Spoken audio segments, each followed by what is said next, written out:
Welcome back to the New Dad Rock. We're so glad you came back. Dirty Bird was awesome. What? Dude, Dirty Bird. I talk about Dirty Bird I know, all the time. It's a live stream. I kind of tune out. I like when I hear Dirty Bird, I think of like the Atlanta Falcons or something. Like that dance they used to do. No. It's a West Coast electronic music label. And Claude Von Stroke, Barkley's been trying to start up, he keeps calling it he wants to do a TV show. He plays once a day from 5 to 6. He'll do some show. Over time, he has 7 days now going from about 5 to 9. In fact, right after we're done recording tonight, Nayla's going to play, and so is his new signing, Nicky Nar. Those are the latest electronic music I've been listening to. So who listens to this? It was at least 2,700 people yesterday. But sometimes 50 of us listening to him. On Mondays from 5 to 6, he just takes questions. Right. Literally. And there's 60 of us. So he's so what was your first show? What are you doing? Da-da-da. I mean, Dirty Bird also has really cool merch. Cool. We have some really cool merch too. We have coffee mugs, really cool pillow, sexy T-shirts. I got a pillowcase. Kid sizes and the women's cut. And as my daughter always reminds me, don't assume my gender. Oh, jeez. Well, at least it's finally my turn. What do you mean your turn? My turn to pick the show's topic. All right, the thrash metal episode wasn't so bad. I know you had to struggle through it, but that was clearly mine. But Orville Peck, that was your idea. The CDs that you listened to in the car twice, those weren't really my ideas. Fine. You win this time. Okay. Well, thanks for doing this episode with me. What is this episode? So, electronic music is the episode. Electronic music, pop music in the early 80s? That Eurythmics? Or are you talking Ministry? Yeah. I thought I'd say Ministry. That counts more, man. I'm thinking Mine is a Terrible Thing to Taste. Early electronic music for me was James Brown is Dead. Do you remember that one? Oh, yeah. James Brown is Dead. Yeah, love that one. I also remember Paul Hardcastle, 19. The average age in Vietnam was 19. Remember that at all? Oh, yeah. I totally remember that. I remember the Sesame Street, which was the Sesame Street theme song, dun, dun, dun, dun, dun, dun, dun, dun. Dude, I don't know. I remember What about Nine Inch Nails? Nine Inch Nails was before Ministry, though, weren't they? Or, no, they were not before Ministry, but they were before James Brown is Dead. Definitely, Nine Inch Nails. I'm not really sure. So, that's why I invited my friend Eugene to join us. Eugene knows all about music and a lot more about electronic music than I'll ever know. He'll be able to answer some of our questions, Steve, and maybe give us some insights into the genres that are many but not familiar to most. So, welcome, Eugene. Well, thanks for having me. Welcome, Eugene. Thanks for joining us. Who are you? Oh, well, my name is AJ Eugene. I'm a fiction writer, and I like to think of myself as a recovering electronic musician, which means I fall off the wagon and occasionally still publish music. And I do love Ministry, actually. I grew up with Ministry, and I think the reason why I've continued loving them over the years is because they have a sense of humor, kind of like KMFDM. And I actually saw them a couple of years ago with Death Grips. It was really neat, and both bands were unbelievably loud. Death Grips had near constant blinding strobe lights, and it was really jarring, very hardcore. And then Ministry came on, and there was a tangible difference in the approach between the two groups. At this point in time, Ministry's a metal band with Donald Trump jokes and samples. But Death Grips is Death Grips I would characterize as Crystal Castles plus Atari Teenage Riot, but really, really male. Okay. And so it's the digital hardcore thing, and it's like the people in the audience didn't even correspond with each other. What was Meat Beat Manifesto then, if not metal band with Donald Trump jokes, 10 years ago? No. Oh, Meat Beat Manifesto? Oh no, yeah. They're from they're more art noise industrial. So they're less guitar, because what happened with industrial in the 90s is industrial split between metal industrial, and then that's where the other bands like KMFDM started out as sarcastic synth-based industrial, and they started to become. Well, Ministry was totally synth-based as absolutely well. Remember Ministry, their first couple with Sympathy, it's totally ding ding ding ding. Oh yeah, he sings with that English accent, which he still continued doing in the metal era, which is hilarious. But yeah, basically like industrial metal happened after that, and my only weapon was that look in your eye. Yeah, he had that like during Stigmata. yeah. But I saw Ministry last year, actually. They were part of the Slayer farewell tour. Wait, Slayer, one of the great. big four? One of the big four? Slayer is one of the big four. Woo! And they retired last year, and they had their farewell tour, and it was like the one remaining guy from Pantera, Keith. So there's your other guy. Then Ministry, followed by Primus and Slayer. Man. That's a but show. Ministry was awesome. They have 7 or 8 great songs, and they played all of them. But yeah, they definitely have a sense of humor, and I really enjoyed the Ministry segment. I wouldn't have gone out of my way to see them, but for 35-40 minutes, it was good. Yeah, I looked up their set list online. Yeah, they totally played Jesus Built My Hot Rod. They did all the good songs, you're right.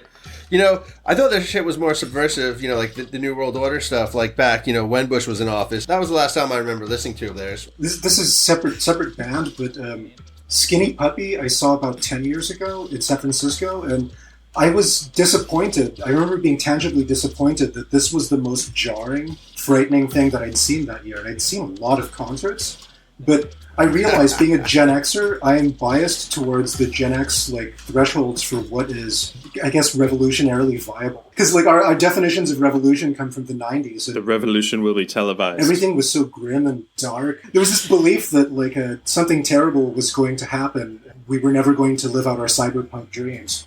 But like you can hear it in the music. Yeah, and then that's when electronic music came about. So what did you guys listen to as a kid? Were you like one of these?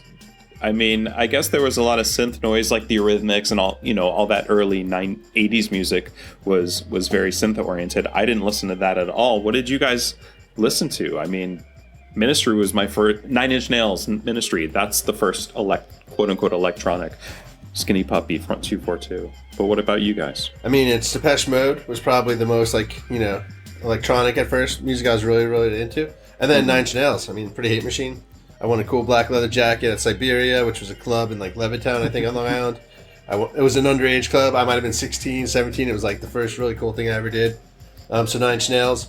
And then my favorite song, which I think is, like, in half the electronic songs, is Headhunter by Front 242. Like I feel that beat is like every house beat. So I think, and then Billie Jean is the other beat for every other house song. So it's either Headhunter or Billie Jean. Eugene, what did you listen to? Like, what was your first electronic music? I also listened to Front 242, and my youth was spent listening to a lot of goth and industrial. And so I think you mentioned Meat Beat Manifesto earlier. That was what I would consider art noise, like industrial, and I got there, though, from things like Depeche Mode and New Order. So basically synth pop was like the gateway, and then before that was new wave and post-punk. So basically I spent a lot of time listening to music that wasn't from my generation, like focusing on music from the late 70s and the early 80s, like deliberately digging for things that had like a countercultural aspect, and then specifically making far left turns until I ended up with Front 242 and Meat Beat Manifesto and like New Beat Industrial and stuff like that. When did you start making electronic music? Around the same time, because by this point in time, it's only been like industrial rap music and industrial rap. And just things that are like music that by nature are really punitive sounding. And kind of they underscore that thing that I mentioned earlier, which is the idea that in the 90s, there was sort of like an oppressive gloom that hung over everything. And so by the time I got out of high school, this thing called rave happened. That was when I heard house music and really techno for the first time. And I realized that those same like dystopian sounds could be used to make something that was rather utopian.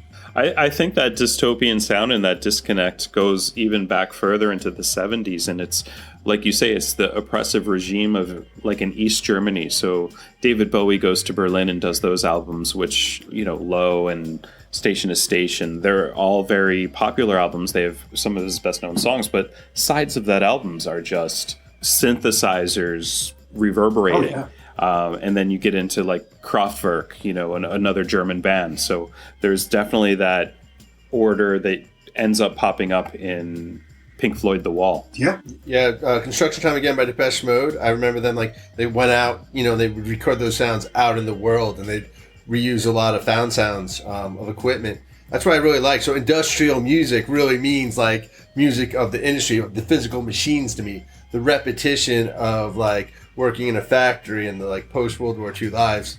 Yeah, and I feel like Eraserhead, David Lynch, fits right into this whole time frame and aural sound. AURAL. What was the first time? So, Eugene, what was the first time you went to? You were talking about going to raves. What was the first time you went to a club and heard electronic music? And what club was it? Oh, you know what? That would be all ages clubs of northern and northeastern California. And so in the Bay Area, when I lived there until I was about 13 or 14, 15, I went to a club in Palo Alto called The Edge. That is it's sort of an all-purpose, all-ages club, and a lot of all-ages clubs are like this. Like different nights, they'll have different themes. But I remember they had the modern rock / goth night, and that was the first time I heard things like Front 242, for instance, which we just talked about. So then after I moved to Sacramento, to northeastern California, the all-ages haunts there they're funny. They're like little all-ages discos that live in mini malls. This one club I remember we used to go to was called the Amazon, and that had different themes for different nights, and Friday night was the goth night. So I would always go on the goth night, but I had a different set of friends that would go on the techno nights. And other mini mall clubs, like this other place called The Rage, which was 18 or over. So after I got out of high school, we graduated to clubs like that. Did these clubs have like the Sunday afternoon hardcore show? No, we had little tiny hole in the wall clubs for that. There's a famous club called the Cattle Club in Sacramento that bands like Nirvana played there. I do remember when my first show was in '96 in San Francisco at it was Community at 10:15, so the first Wednesday every month. This one happened to be July 3rd going into July 4th. And my really good friend from college, that Steve knows, Mike, he took me and just left me on the dance floor. So I saw DJ Simon, Yano, and Garth all played, and it was sick. And I went to every community that I was in town for. I moved there in end of '96 for years. It was the best party, and it was totally diverse, the most diverse crowd I've ever seen. I think I went to Community with you. It would have been early November of '97 when I was out there. It's like first Wednesday of the month, that's right? Yeah, Is exactly. that what it was? But you and I, we went to an earlier rave. We went to that warehouse rave in Troy, winter of '93. Remember, we drove overnight to Albany, stayed there, had that whole crow thing, and then that night there was a warehouse party in Troy. I mean, so much so that multi-floor, multi-room. Dude, somebody died at it. It got shut down not because of the music or drugs or arrest. Somebody literally died at this rave. What happened? Did they fall? And do you not remember this, Keith? Yeah. How do you not I didn't remember say I this? not remember. You just kept talking. Yeah, I totally remember. Anyway, we all day we're up the next Saturday. We go to an all-night rave. So we're it's now, we've been up for a day and a half at this point, and I think that's the whole point of raves. You have to be in some sort of altered state, whether it's lack of sleep, too much caffeine, alcohol, drugs, amphetamines. Dude, I don't know. I just remember drinking water at Diet this pills. party. I don't even remember having beer at this party. I was just it was like going to Burning Man for the first time for me. And so it was probably the weirdest thing I'd ever seen up to that point. I mean, I love electronic music in that setting. And if I'm in a cool clothing store and I hear it in the background or at some bar and it's on in the background in the right setting, I love it, but I just don't get it. I can't make myself listen to it in the car. I don't know. I guess you guys had an experience in San Francisco in the 90s. So it's You were here, man. I took you. Yeah. I mean, I seriously went from zero electronic music, besides the couple things we talked about, to all in. And I moved out of San Francisco in the late 90s for that. Eugene, the 90s were awesome for electronic music in the Bay Area. They were, but it's funny. I honestly don't remember a whole lot of it because I like to think I'm kind of basically a Cheech and Chong joke at this point in time. I don't remember much of anything. A lot of it was a blur. But I do remember my first rave was a gathering party. That was a lot of fun, and that was at the Maritime Hall in San Francisco. And incidentally, years later, I would see Cool Keith there, and also the Orb. But yeah, I remember the home base parties in Oakland. Do you ever go to the Top in the late 90s in Lower Haight? You know what? I probably did, and it's not surprising to me that I don't remember. I only mention it because I live like... I went to the Top. I lived 3 or 4 blocks from there for a while. And it was a small dance floor in the back. It was like a crowded way to get in, and then it had a dance floor with like poles around it, right? Yeah, you had to go to the bathrooms behind the dance floor. That was 4 steps up. Yeah, I performed there. Me and Eugene performed there years later when it's called Underground SF in the noughties. Now I suddenly remember it. Funny. I did karaoke with a bunch of friends. And there was like 15 years of basically pop songs I did not know. And it's basically from like 96, like sometime 2011, 2012. But like, I don't remember much rock and roll in that period besides like Modest Mouse, Neutral Milk Hotel. You know, besides my favorite bands, I don't remember any like rock and roll music or guitar-driven music in that time period.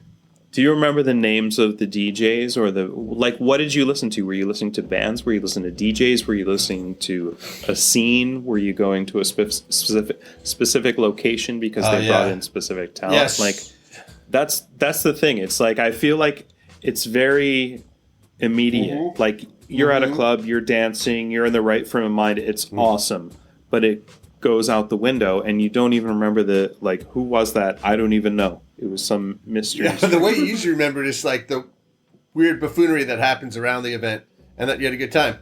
I'm with you, man. I'm with you. That's actually a very good point about Yano and DJ Dan and stuff like that. Those were names that actually, to a certain degree, came to the future.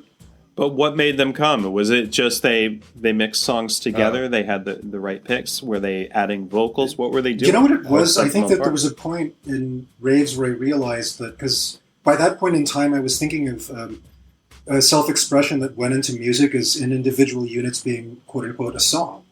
But when you experience a DJ set, what it actually is threading together songs to create like a composite storyline. That's basically the storyline of your evening. It's basically like, and the DJ tells you a story using these complex mean structures that they thread together. And that's basically the story of your evening for in 2-hour blocks. And it goes from like evening sets to primetime sets and then morning sets where people are more relaxed and are sitting around on pillows and talking and stuff. And the music basically shifts like that. Yeah, I just remember going to sets like on Treasure Island at 2:00 in the afternoon, or what was that? The Sunset Party up in Nevada. the North Bay. Yep. It started at like 3, but it went through Sunset, or you'd be at after parties, or it's 10 o'clock, or it's just right before bar time closes.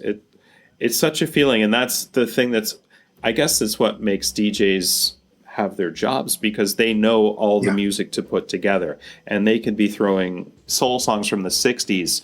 I remember hearing the Police interspersed with things. When the world's running down, you make the best of what's still around. That totally ties into what you were saying before, Eugene. Like our age group, we're thinking we're going to die. We had air raid drills and worried about nuclear holocaust in elementary school. It was a lot harder to spin records back. Like now you're spinning CDs or you're spinning even like files, right? But back then, like they didn't even have like necessarily electronic music albums. Like they were just putting together pieces and using like the equalizer, the knobs to like take things in and out. There was a lot of work. You were more like soundscaping. It was just amazing. Like they jazzed in everything in house, right? It was always like some cool horn or whatever. It was really physical. You basically had a limited amount of time before the records fell out of phase, and you had to go some other direction. It's almost like you're kind of lucky that you get 2 of them to match, but they're not going to be together forever. Seriously. So you have to make a choice. Like these days, in terms of mixing, like they play CDJs or Serato Scratch. Either way, there's a lot of live sampling, and there's a lot of looping. So you have an in and out button. When you can take up a loop, and then you basically can buy yourself infinite time to create, the storyline that I mentioned, where you want to get people from an in point when the song starts to the out point when the song exits. It's all very deliberate now, and very little is accidental. But back then, in the 90s, like DJing was really physical.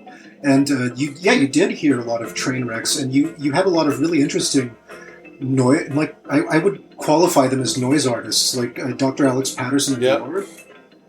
He didn't beat match. He mixed tonally, and so you would end up with these weird situations where like he would play like electro, and then go into like Pass the Dutchie or something, and then he would just lose interest in that, and he would just play straight up older dub reggae for like 20 minutes. But he mixed tonally. He didn't mix beats, and so you got a different experience as a result. But that's exactly the result of mixing with vinyl, because you don't have the control that you have with, like what you mentioned, Keith, files. And you have to really know what you have inside and out. Oh yeah, you have to know your material.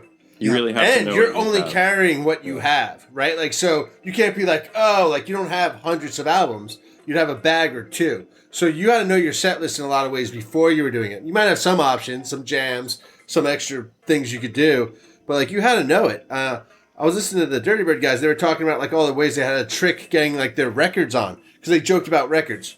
So like I know the year they said that when they stopped carrying records was 2010, and I'm willing to believe that. So okay, so you go from the mid-90s when we're talking, like they don't even have electronic music, and you're just putting sounds together somehow. It's amazing, and then to now, and I think the way Eugene described it was amazing on Dirty Bird, just to keep name dropping them for this episode, but like once a night they'll have some guy or girl playing from their house, and it's like all their gear, like seeing all of Darren's gear out, like 10 different things. I don't even know what it is. And they're just playing it live for 2 or 3 hours.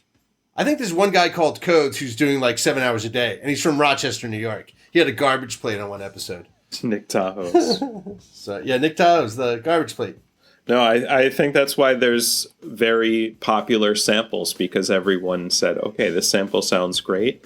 It's got the right beat. I can mix off of it and set it up as a bait. And that's why there's so many of these beats from songs from the 70s. Billie Jean, you're not my lover. Lafayette Afro Rock Band, ESG, those bands. The Jackson 5 or whatever. Eugene, this has been awesome. Thank you so much. My head is like, I feel the beats in my head, and I'm just like, it's more than caffeine kicking through my head now. So I feel smarter, not smart. I'm never going to be smart. You said smarter. Smarter. That's fine. So I appreciate you coming. Yeah, it was good meeting you again. Well, thank you so much for having me. Check out Eugene's latest works on SoundCloud, which is at... How do I find your latest works, Eugene? Yeah. So I publish music under the name Autobono, Autobono. And also, too, you can find the label I'm associated with is Budget Cuts Music. It's really just me and my buddy Jeremy. We post all of the new music that comes out from our various sub-projects there. Awesome. Thanks, Eugene, for joining us. It was my pleasure. I'd love to come back. Yeah, we'll see you next week on the New Dad Rock.